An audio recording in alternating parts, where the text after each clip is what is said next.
Nesta noite, nós vamos refletir juntos sobre um texto que está na segunda carta de Pedro, capítulo 2, a partir do versículo 11.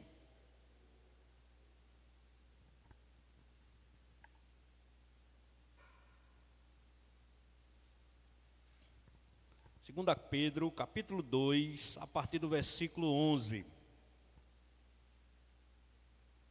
Estamos dando continuidade à série de exposições sobre as epístolas gerais. Quem achou diz amém. A palavra do Senhor diz o seguinte: ao passo que anjos, embora maiores em força e poder, não proferem contra elas juízo infamante na presença do Senhor. Esses, todavia, como brutos irracionais, naturalmente feitos para presa e destruição, falando mal daquilo em que são ignorantes, na sua destruição também hão de ser destruídos, recebendo injustiça por salário da injustiça que praticam, considerando como prazer a sua luxúria carnal em pleno dia, quais nódoas e deformidades, eles se regalam nas suas próprias mistificações, enquanto banqueteiam-se junto convosco, tendo os olhos cheios de adultério e insaciáveis no pecado, engodando almas inconstantes, tendo coração exercitado na avareza, filhos malditos, abandonando o reto caminho, se extraviaram seguindo pelo caminho de Balaão, filho de Beor, que amou o prêmio da injustiça. Recebeu, porém, castigo da sua transgressão, a saber, um mudo animal de carga, falando com voz humana, refreou a insensatez do profeta. Esses tais são como fonte sem água, como névoas impelidas por temporal. Para eles está reservada a negridão das trevas, porquanto, proferindo palavras jactanciosas de vaidade, engodam com paixões carnais por suas libertinagens aqueles que estavam prestes a fugir dos que andam no erro, prometendo-lhes liberdade, quando eles mesmos são escravos da corrupção, pois aquele que é vencido fica escravo do vencedor.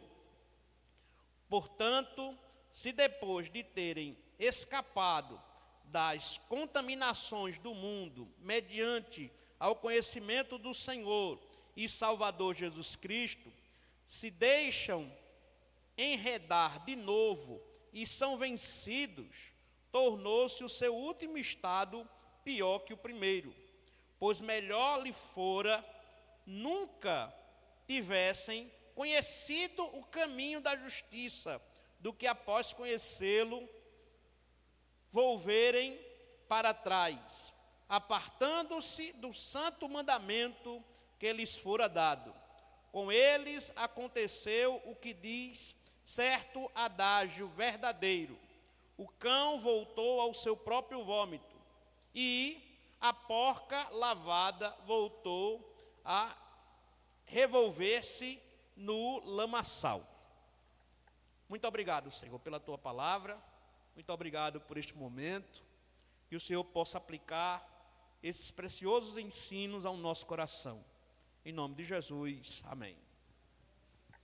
Bem, meus irmãos, aqui é a continuação do capítulo 2, a qual na semana passada foi falado, aonde trata sobre os falsos mestres.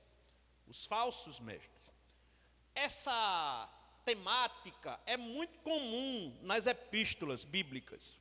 Os falsos mestres, os falsos ensinos. Isso desde Jesus, o próprio Jesus Cristo alertava constantemente: cuidado com o fermento dos fariseus, cuidado com os ensinos desses falsos religiosos, aos quais tentam impor a vocês uma condição a qual eles mesmos não vivem segundo esta condição. Então, seguindo os ensinos do próprio Jesus e enfatizando a sua aplicação para essa realidade de igreja perseguida, de igreja espalhada, como nós vimos anteriormente, essas epístolas são conhecidas como epístolas gerais, porque elas foram escritas a uma igreja que não estava mais em um local específico, mas é uma igreja que estava foragida, é uma igreja que estava sofrendo a perseguição nessa condição do Estado, uma perseguição mortal, implantada pelo governo romano, a partir do imperador Nero. A partir do imperador Nero, desencadeia-se uma série de perseguições violentas, perseguições perversas contra a igreja, porém, nada era mais importante para esta igreja do que a preservação da sã doutrina. Olha, meus irmãos, esses crentes, nesta época, no início da igreja, eles estavam dispostos a morrer pelo evangelho. Eles estavam dispostos a morrer pela preservação da verdade de Deus.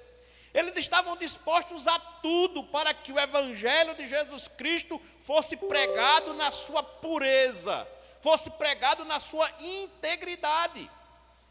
Então nós estamos diante de uma igreja que prezava mais a integridade do evangelho de Jesus Cristo, a sã doutrina, do que a sua própria vida.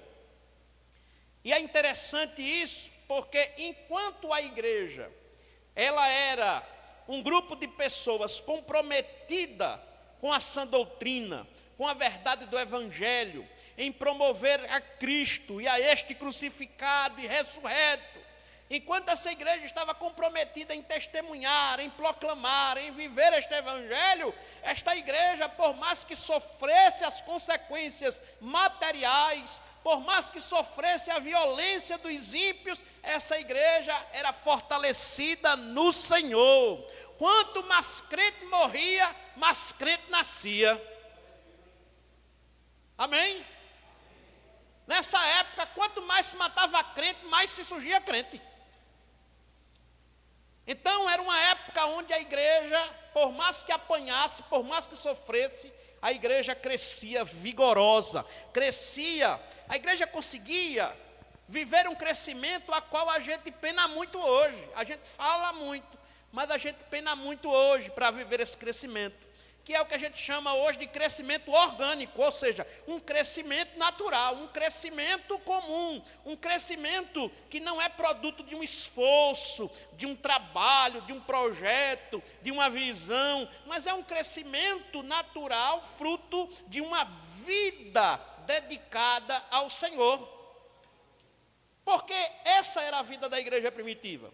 A igreja primitiva, ela vivia uma vida dedicada ao Senhor, e essa dedicação era tal que o próprio texto vai dizer que era o Senhor que acrescentava aqueles que iam sendo salvos. E esta igreja, por viver uma vida dedicada ao Senhor, caiu na graça das pessoas, caiu na graça da comunidade. Por quê? Porque a comunidade olhava para aqueles irmãos, olhava para aquelas pessoas no dia a dia, na convivência, olhava para a vida cotidiana daquelas pessoas e via que aquilo ali não era algo restrito a uma prática religiosa, mas era algo que realmente testificava uma transformação de vida.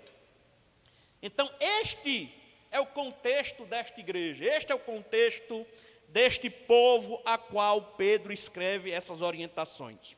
Porém, a igreja, ela se preocupou, como eu falei anteriormente, mais em combater os falsos ensinos e os desvios contra a sã doutrina do que com qualquer outra coisa. Porque a igreja tinha convicção de que o Senhor estava cuidando de tudo. E que era responsabilidade da igreja cuidar para que a verdade fosse conhecida por todos. Enquanto essa igreja estava caminhando desse jeito, a coisa estava acontecendo.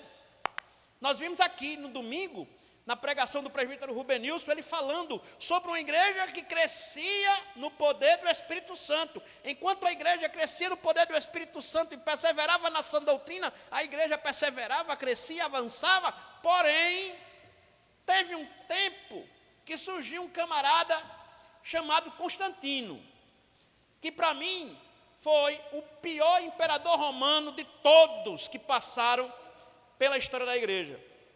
Porque ele não afligiu a igreja como Nero e como tantos outros, matando cruelmente cristãos, mas ele conseguiu implodir, de certa forma, a igreja, fazendo com que esta igreja, por conta de uma aliança que os acomodasse ao governo romano, essa igreja abrisse mão de alguns princípios, abrisse mão de alguns valores, abrisse mão, e isso foi criando um processo que descaracterizou essa igreja. E fez com que os falsos ensinos, que outrora eram combatidos, que outrora eram veementemente negados, que eram veementemente atacados pelos que defendiam a verdade do Evangelho, Constantino conseguiu fazer com que essas heresias, muitas delas, entrassem na igreja sorrateiramente. E isso fez com que a igreja ela começasse a perder a sua identidade. E perdesse de tal forma que a igreja se tornou o que a gente vai conhecer posteriormente como a igreja romana. Uma igreja que, apesar de ser cristã, mas por conta da influência, por conta de ter abdicado dos seus princípios e valores, por questões políticas, por outras questões que não tinham nada a ver com o Evangelho, essa igreja deixa de ser igreja para então se tornar algo que em nada representasse o Evangelho de Cristo. E este é o primeiro ponto que eu quero tocar sobre o perigo dos falsos mestres.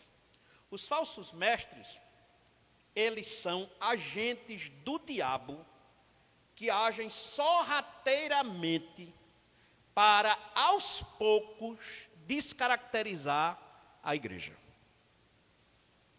Eles são agentes do diabo. Isso o próprio Pedro vai dizer. No texto que nós lemos, ele vai dizer, olha, nem os anjos, embora maiores, tinham tanta, vou usar um termo nordestinês, afoiteza quanto esses. Esses aí tinha uma coragem para falar, para ensinar enganos, desvios, para desvirtuar a verdade do Evangelho, que nenhum outro tinha. Nem os anjos tinham esse poder de trazer tais questionamentos, de fazer tais observações, mas essas pessoas, por serem agentes do diabo, elas sorrateiramente faziam o quê? Iam devagarinho, feito as raposinhas. Lembra da história das raposinhas lá de Cantares de Salomão? Pronto. As raposinhas, o exemplo das raposinhas, é um exemplo que cabe muito aqui nesse texto. Porque do mesmo jeito que as raposinhas devagarzinho, elas vão corroendo a base da árvore, a mesma coisa são esses falsos mestres com seus falsos ensinos. Eles vão devagarzinho.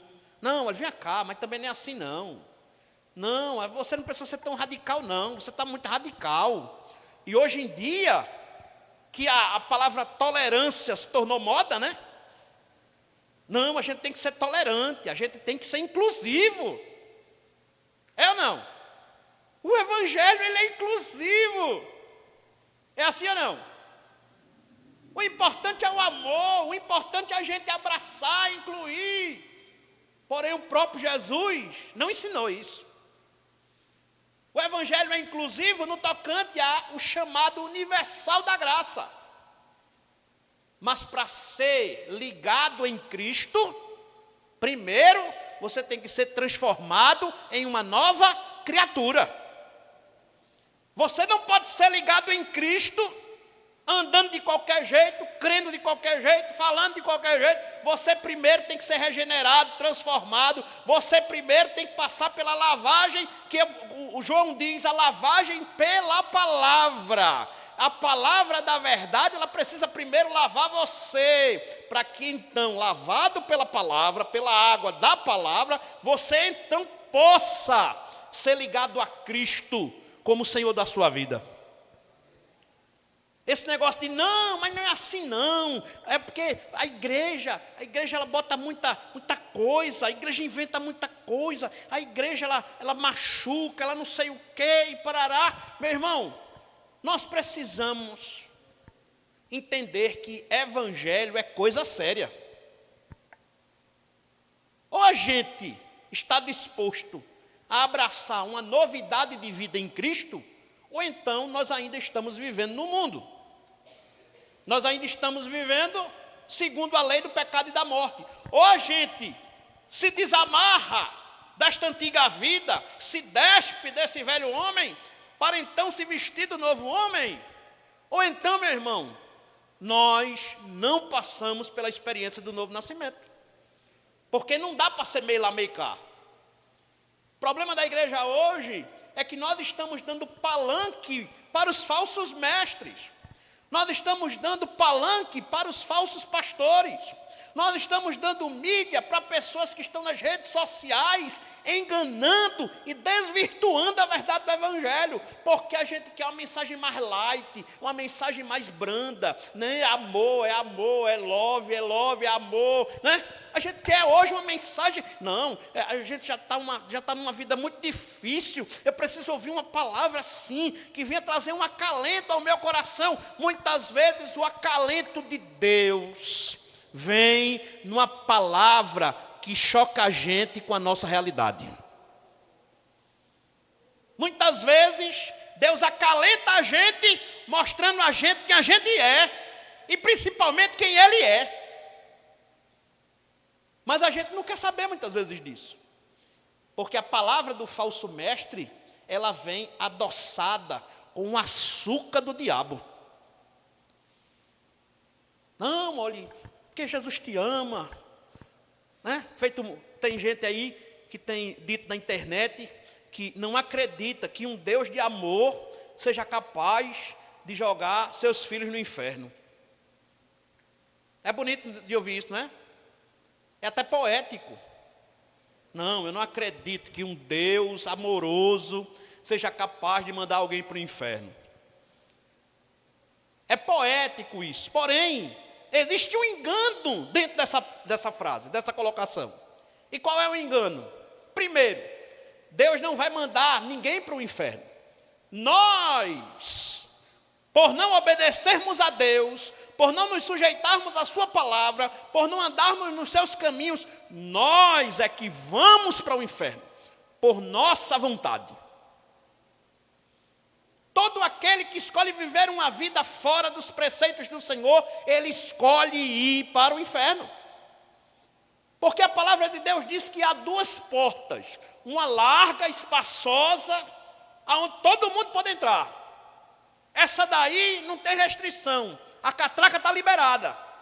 Porém, o texto também fala de uma outra porta, que é estreita, que a passagem é difícil, que é apertado,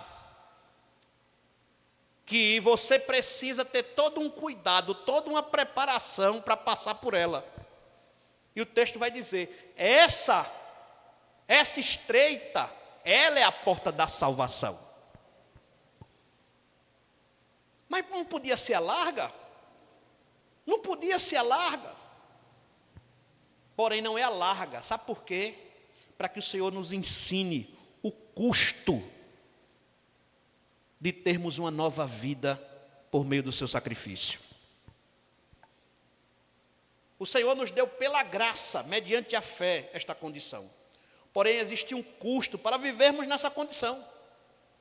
E hoje em dia, os falsos mestres, eles não estão querendo ensinar essas coisas à igreja. Não estão querendo ensinar que é necessário o ser humano nascer de novo, que é necessário o ser humano buscar diariamente lutar contra a sua natureza humana, lutar contra a sua natureza pecaminosa, que é necessário diariamente nós buscarmos vencer o nosso eu. Hoje em dia, este tipo de mensagem está cada vez mais difícil de ouvir, porque hoje em dia nós estamos vendo os falsos mestres ganhando o mundo. Porém, ainda existem os fiéis comprometidos com a sã doutrina. Aqueles que muitas vezes não são ouvidos por muitos, nem são ouvidos por todos, mas a mensagem que eles proferem, ela chega aonde tem que chegar.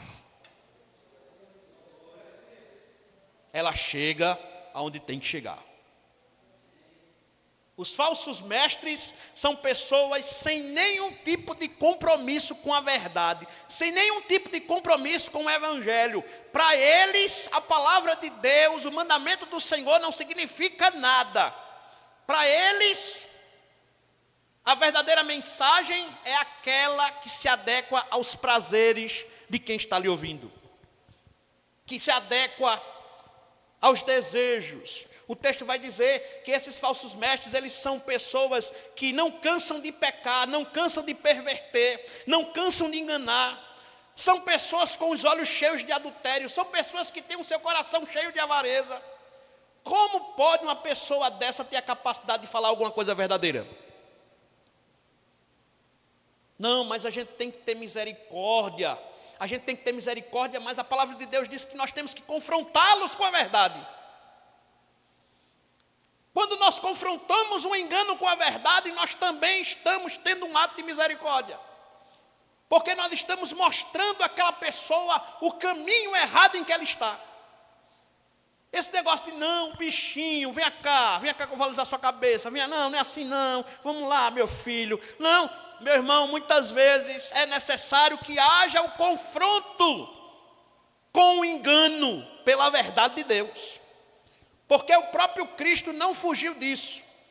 O próprio Cristo, diante do engano dos fariseus, ele os confrontou. Ele os chamou de hipócritas. Ele os chamou daquilo que eles de fato eram.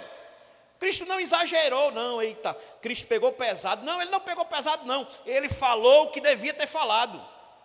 Mas agora, principalmente em nossos dias, a gente está vivendo numa época onde nós não suportamos a verdade. Porque o mundo está tão dominado pela mentira e pelo engano, que falar a verdade, até muitas vezes a verdade com relação ao evangelho, desagrada, machuca, deixa a pessoa, descontente. E a gente muitas vezes fica sentindo, meu Deus, será? O que é que será que a pessoa vai imaginar? Se eu falar isso, se eu falar assim, meu irmão, olha, não tenha receio com relação a falar a verdade de Deus. Porque se Deus está colocando no seu coração para que você fale, então Deus, Ele vai cuidar dos resultados daquilo que você vai falar. Não se preocupem em como as pessoas vão receber as suas palavras. Se preocupe em obedecer a Deus e falar aquilo que Deus quer que você fale. Não coopere com os falsos mestres, ficando em silêncio, dando o direito de fala a essas pessoas que mascaram o engano com intelectualidade, com linguagens polidas, com voz macia. Não permita que essas pessoas, elas ganhem palanque aonde você estiver. Porque você está ali como o arauto do evangelho, do verdadeiro evangelho. E você não pode permitir que a igreja ela seja conduzida pela porta larga da perdição cantando aleluia. Porque é o que está acontecendo em muitas igrejas por aí. Muitas igrejas por aí estão arregimentando multidões. Olha, meu irmão, é multidões. E a gente vê que muitas dessas igrejas que têm arregimentado multidões, têm conduzido essas multidões pela porta larga da perdição cantando aleluia, porque são grupos, são organizações voltadas apenas às questões empresariais, apenas às questões financeiras, apenas à questão de projeção, apenas à questão de plano global. A igreja, ela não foi instituída para ser uma grande instituição, nem para ter um plano global de instituição, não. A igreja, ela é a casa de Deus, ela é uma casa de oração, ela é uma casa onde a presença do Senhor, por meio da sua palavra, ela deve ser enfatizada. A gente tem que se manifestar. Esse negócio de, não, a nossa igreja é um projeto global. Que projeto global? Jesus, ele disse, ide por todo mundo e pregai o evangelho, mas a ideia que Jesus tinha para a igreja era de igreja local.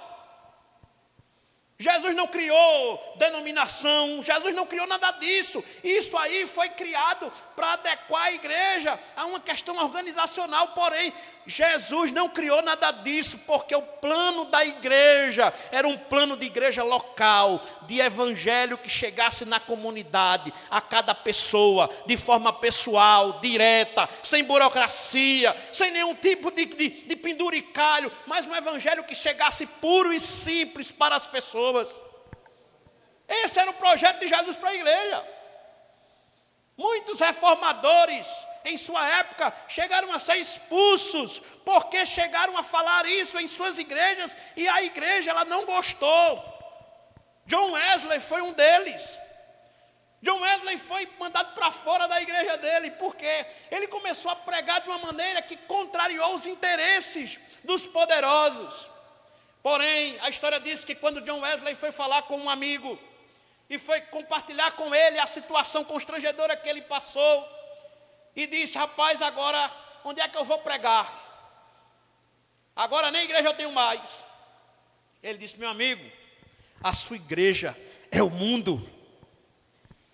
O seu púlpito está nas praças, nas esquinas, nas ruas. A sua igreja é o mundo. Você não precisa de amarras.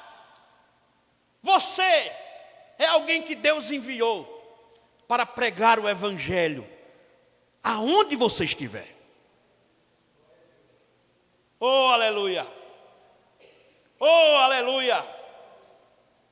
Muitas vezes a gente fica se limitando, se prendendo a essas questões. Porém, o chamado de Deus para a nossa vida é um chamado para anunciar a verdade e não para nos conformarmos com a mentira. Porque se for para nos conformarmos com a mentira, é melhor que nós nem tivéssemos aceitado a Cristo. Ele vai falar aqui no texto sobre isso. Ele vai falar sobre aqueles, olha, se você que conheceu o evangelho, que foi alcançado pela graça, se deixou influenciar, se deixou novamente levar por esses ensinos enganosos, por essa mentira, por essas conversas fiadas, que o pessoal conversa por aí, o seu estado agora é pior do que o primeiro. Sabe por quê? Porque antes nós não conhecíamos o evangelho. Agora nós conhecemos o evangelho.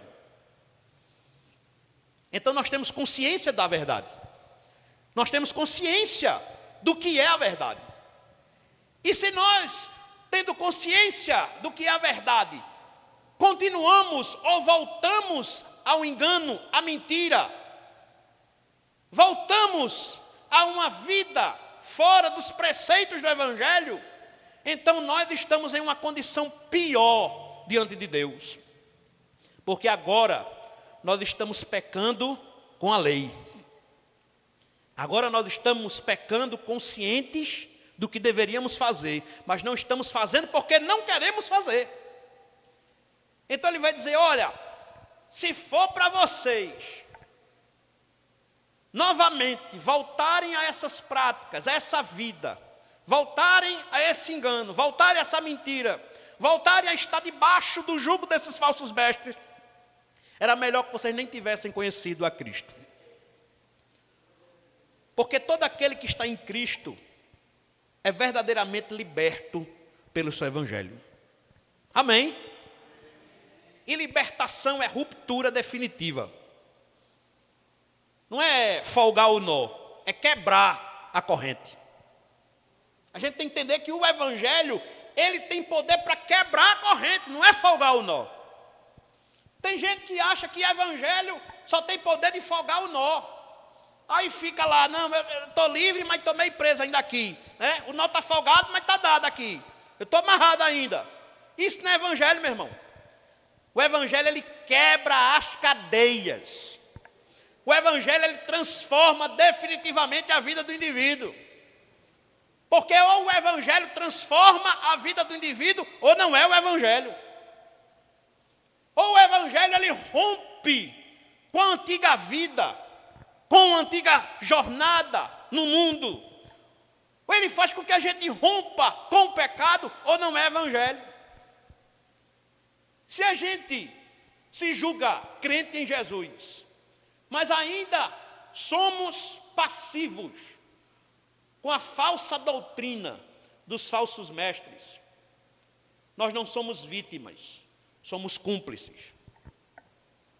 Diante de Deus, não vamos ser vítimas, mas vamos ser cúmplices. Isso é forte, mas é verdade. Porque a mensagem do Evangelho, ela é uma mensagem que, como eu falei, tem o seu lado inclusivo no tocante ao chamado universal. Mas ela é exclusiva no tocante àqueles que estão em Cristo. Quem está em Cristo porque é exclusivo dele.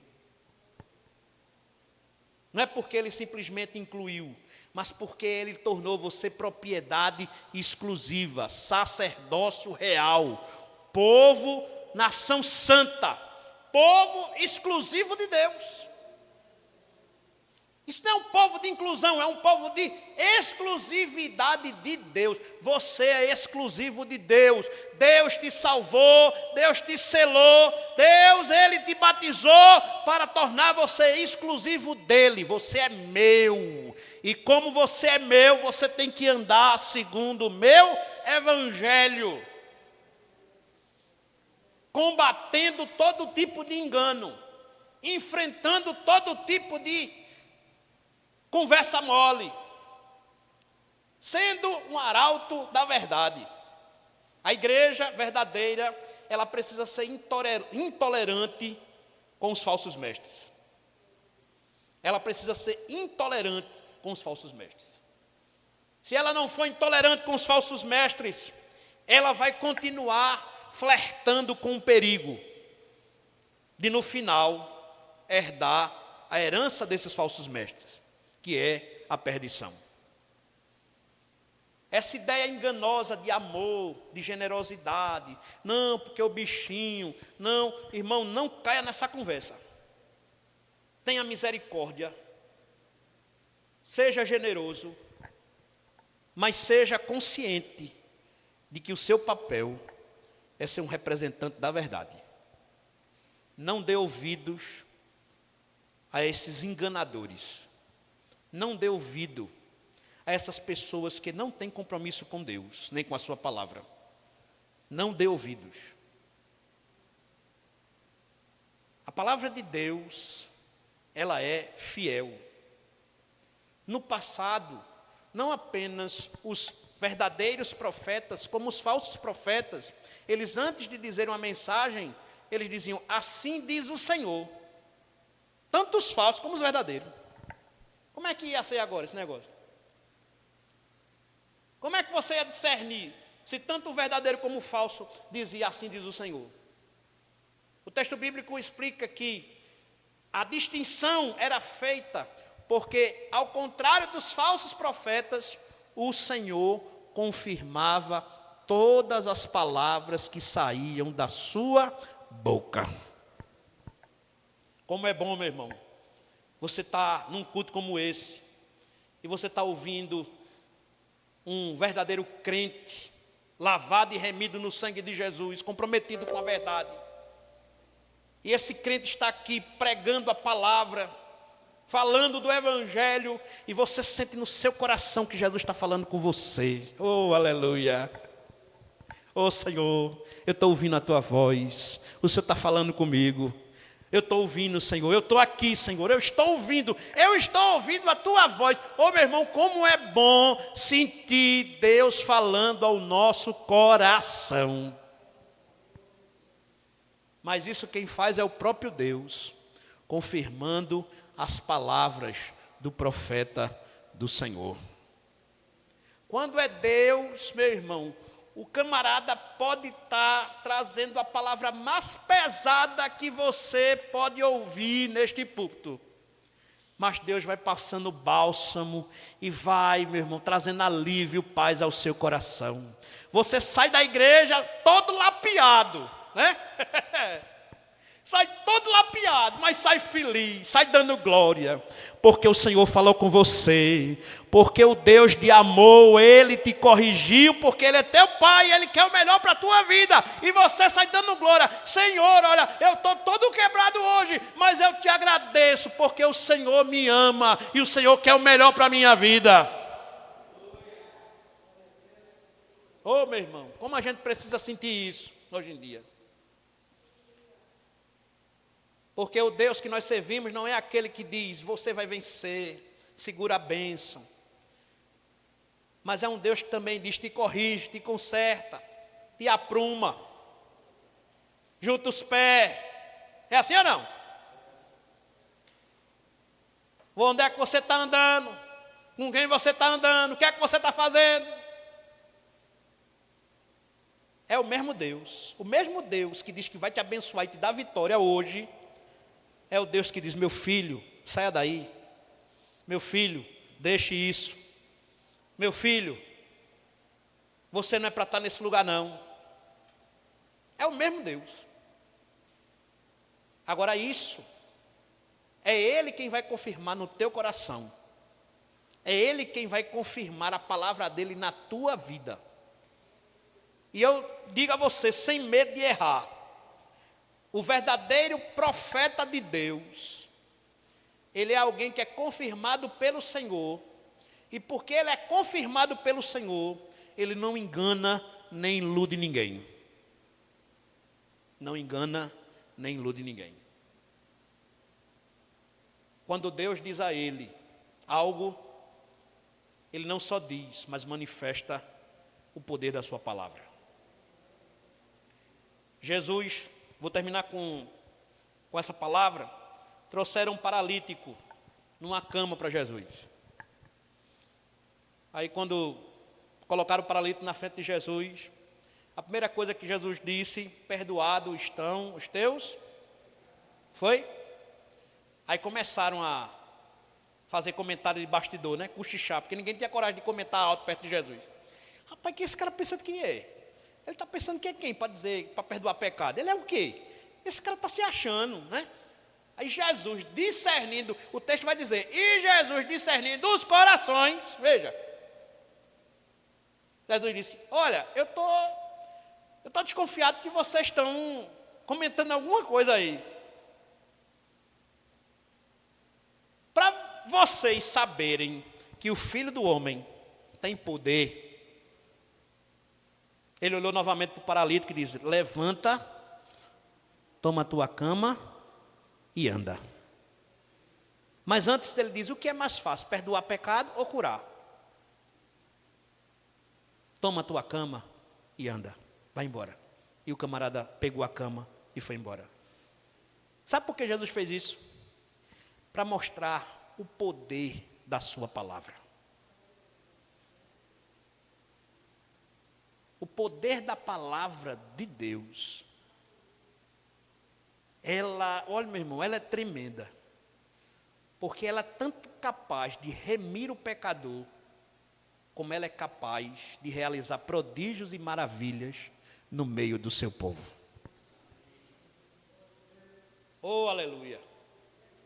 Por isso, meu irmão, reforce o seu compromisso com a verdade.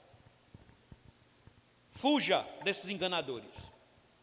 Fuja desses que vivem por aí na mídia, travestidos de evangelista, mas de evangelho não tem nada.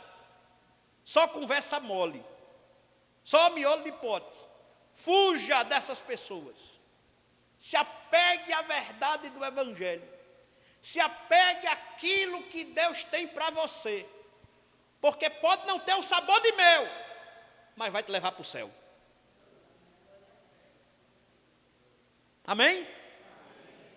Que Deus nos abençoe e que Ele nos desperte a sermos mais atentos com os falsos mestres, com os enganadores, que tentam nos desviar do caminho da verdade. Amém?